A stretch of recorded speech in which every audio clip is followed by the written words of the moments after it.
Hi friends, welcome to our channel Joshi vlogs in UAE. ఈరోజు నేను మా ఇంట్లో చికెన్ ఫ్రై ఎలా చేసుకుంటాం, దీంట్లో ఎలాంటి మసాలాలు యూజ్ చేస్తాం అనేది మీకు ఈరోజు మీతో షేర్ చేసుకోబోతున్నానండి. మేము వచ్చేసి దీంట్లో కొంచెం డిఫరెంట్ మసాలానే యూజ్ చేస్తానండి నేను. ఎందుకంటే నేను చాలా వరకు చూశాను అనమాట, అల్లం వెల్లుల్లి పేస్ట్ మాత్రమే యూజ్ చేస్తారు ఎక్కడ, బట్ ఇక్కడ మాత్రం కొంచెం డిఫరెంట్గా ఉంటుంది. కొంచెం వీడియో ఎండింగ్ వరకు చూడండి, అర్థమవుతుంది. స్కిప్ చేస్తే అర్థం అవ్వదు. నా వీడియో కనుక ఎవరైనా ఫస్ట్ టైం చూస్తున్నట్లయితే please subscribe to our channel. ఇప్పుడైతే మనం ప్రాసెస్లోకి వెళ్ళిపోదామండి. హాఫ్ ఆనియన్ అండ్ అల్లము, వెల్లుల్లి అండ్ కొబ్బరి పొడి, కొంచెం కొత్తిమీర వేసుకొని మన మసాలా కొట్టేసుకొని పక్కన పెట్టుకోవాలండి. నేను తీసుకున్న చికెన్కి తక్కువలోనే తీసుకొని వేసుకున్నానండి. ఇవన్నీ ఇలా మసాలా వేసుకొని ఇలా కొట్టేసుకొని పక్కన పెట్టుకోవాలండి. తర్వాత ఆనియన్స్ ఇలా సన్నగా తరిగేసుకొని పక్కన పెట్టుకోవాలి. కొంచెం కరివేపాకు అండ్ బిర్యానీలోకి వేసుకుంటే ఐటమ్స్ అన్నీ 2 మిరియాలు, 2 చెక్క అట్లా. తర్వాత గ్రీన్ చిల్లీ అండి, ధనియా పౌడర్, రెడ్ చిల్లీ పౌడర్, మిరియాల పొడి, జీలకర్ర పౌడర్ అండ్ టర్మరిక్ పౌడర్. తర్వాత కొత్తిమీర, పుదీనా గార్నిష్కి. ఇప్పుడు మనం పెన్నం పెట్టేసుకొని పెన్నం హీట్ ఎక్కాక కొంచెం ఆయిల్ వేసుకోవాలండి.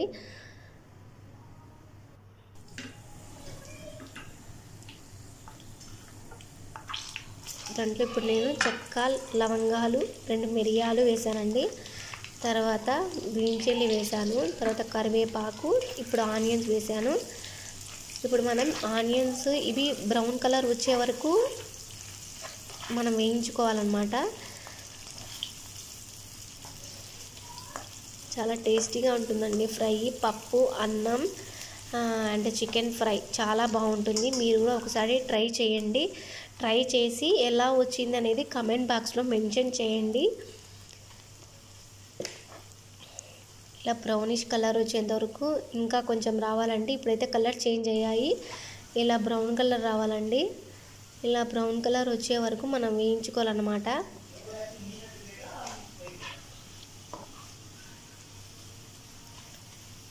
మనం ఇప్పుడు వేసుకున్న మసాలా ఉంది కదండి, అది వేసుకున్న తర్వాత పచ్చివాసన పోయేంత వరకు అందులో మసాలా కలర్ కూడా చేంజ్ అవ్వాలండి. అంతవరకు మనం వేయించుకోవాలన్నమాట.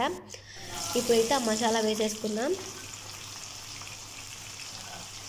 పేస్ట్, మనం వేసుకున్న పేస్ట్ ఇది మొత్తం బాగా వేయించుకోవాలన్నమాట. మసాలాలో ఉండే పచ్చి వాసన అంతా వెళ్ళిపోవాలి. అల్లం వెల్లుల్లి పేస్ట్, తర్వాత ఎర్రగడ్డ పచ్చిగానే ఉంటుంది కదా, అది కూడా స్మెల్ అనేది వెళ్ళిపోవాలి. బాగా కలర్ చేంజ్ అయ్యేంత వరకు అలా వేయించుకుంటూ ఉండాలండి.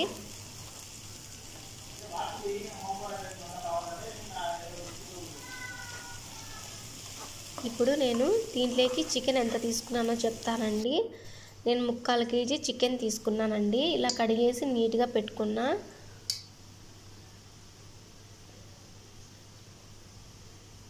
ఇప్పుడు మనం చూడండి, కొంచెం కలర్ చేంజ్ అయింది. ఇంకా కొంచెం కలర్ చేంజ్ అవ్వాలన్నమాట.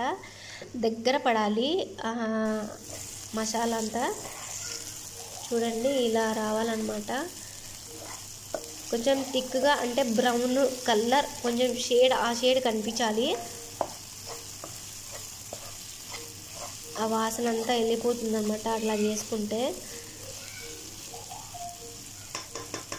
ఇప్పుడు మనం దీంట్లోకి ఏమేమి వేసుకోవాలంటే, నేను ముందుగా చెప్పిన మసాలాలన్నీ దీంట్లో యాడ్ చేసేసుకోవాలండి.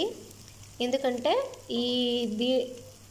ఫస్ట్ మనం ఈ మసాలాలన్నీ యాడ్ చేసుకుంటే తర్వాత మనం చికెన్ యాడ్ చేసుకుంటే సరిపోద్ది. పసుపు, జీరా పౌడర్, మిరియాల పొడి, రెడ్ చిల్లీ పౌడర్. నేను దానికి తగ్గట్టుగా క్వాంటిటీలో తీసుకున్నానండి.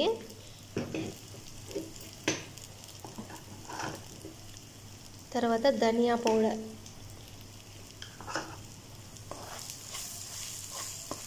నేను అన్నీ 1 టేబుల్ స్పూనే తీసుకున్నానండి. ఎందుకంటే మేము ఇండియా నుంచి వచ్చేటప్పుడు రెడ్ చిల్లీ పౌడర్ అనేది అక్కడ కొట్టించుకొని తీసుకొచ్చాను అనమాట. ఎందుకంటే ఇక్కడ అంత కారం అనిపించట్లేదు, దానివల్ల నేను ఇండియా నుంచి తీసుకొచ్చాను అనమాట. అందుకే తక్కువ వేసుకున్నాను. ఇది చాలా ఘాటుగా ఉందన్నమాట, తక్కువే తీసుకున్నాను. అందుకే నేను 1 టేబుల్ స్పూన్ తీసుకున్నాను కారం, అండ్ ఒక హాఫ్ స్పూన్ ఎక్కువ, అంతేనండి, 1.5 స్పూన్ అనుకోండి. తర్వాత మనం చికెన్ వేసేసుకోవాలండి.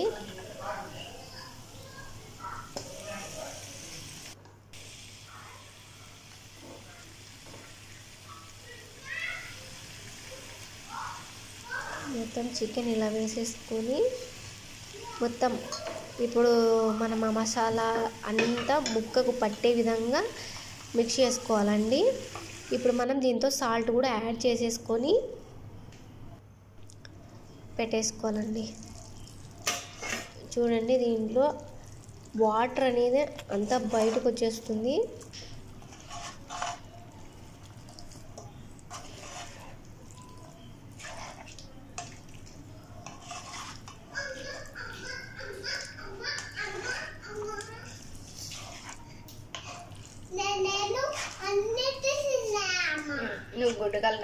ఇలా మొత్తం మసాలాస్ అన్ని ముక్కకు పట్టే విధంగా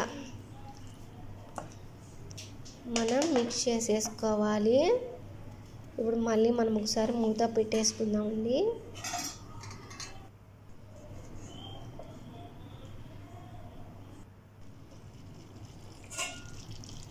చూడండి, మళ్ళీ ఆయిల్ అంతా బయటకు వచ్చింది. దాంట్లో ఉండే వాటర్ అంతా వెళ్ళిపోయేంత వరకు, అంటే దీంట్లోనే ఆల్మోస్ట్ చికెన్ మగ్గిపోతుందండి ఎక్కువ. మళ్ళీ మనం స్మాల్ గ్లాస్ వాటర్ యాడ్ చేసుకుంటే సరిపోతుంది ఎక్కువ, మళ్ళీ ముక్క అనేది విరిగిపోకుండా.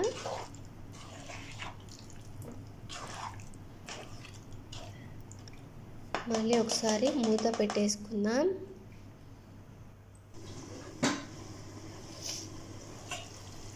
చూడండి, ఇప్పుడు కొంచెం దగ్గర పడింది అనమాట. ఇప్పుడు మనం ఒక గ్లాస్ వాటర్ వేసేసుకుందామండి. నేను స్మాల్ గ్లాస్ వాటర్ తీసుకున్నాను, ఎందుకంటే ముక్క అనేది విరిగిపోకుండా ఉండడం కోసం. మరి ఎక్కువ వాటర్ వేస్తే ముక్క చెదిరిపోతుంది. ఎందుకు బాగా ఇప్పుడు ఈ వాటర్ అంతా వెళ్ళిపోయి చాలా దగ్గర పడి మసాలాలన్నీ ముక్కకు అంటుకునే వరకు మనం దీన్ని ఉడికించుకోవాలి. ఆల్మోస్ట్ కొంచెం చిక్కబడిందండి.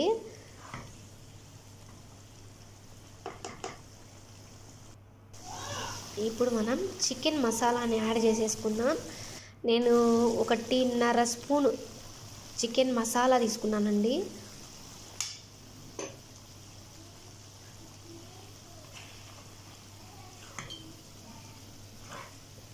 ఇప్పుడు మొత్తం ముక్కకు పట్టే విధంగా మనం మిక్స్ చేసేసుకొని ఆ ఉండే వాటర్ కూడా వెళ్ళిపోయేంత వరకు ఉడికించుకోవాలండి.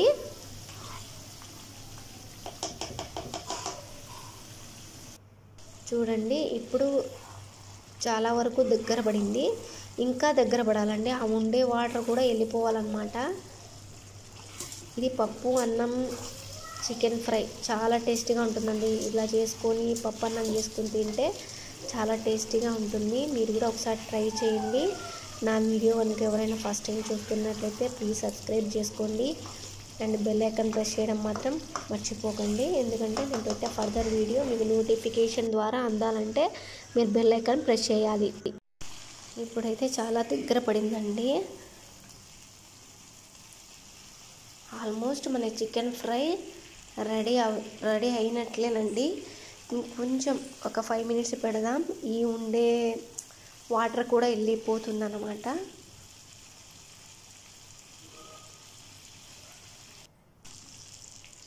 ఇప్పుడు చూడండి, ఆ మసాలా అంతా ముక్కకు పట్టిందనమాట. ఇప్పుడు మనం కొత్తిమీర అండ్ పుదీనా వేసుకొని మళ్ళీ ఒకసారి మిక్స్ చేసేసుకుందామండి. చూడండి, మసాలా అంతా ముక్కకి ఎలా పట్టిందో చాలా టేస్టీగా ఉంటుందండి పప్పన్నంలోకి.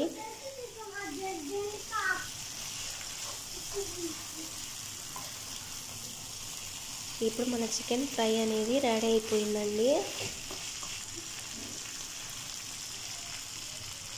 నా వీడియో కనుక మీకు నచ్చినట్లయితే షేర్ చేయండి, కామెంట్ చేయండి. Please subscribe to our channel and bell icon press చేయడం మాత్రం మర్చిపోకండి. బెల్ ఐకాన్ ఆల్ అని ప్రెస్ చేయండి. Thanks for watching.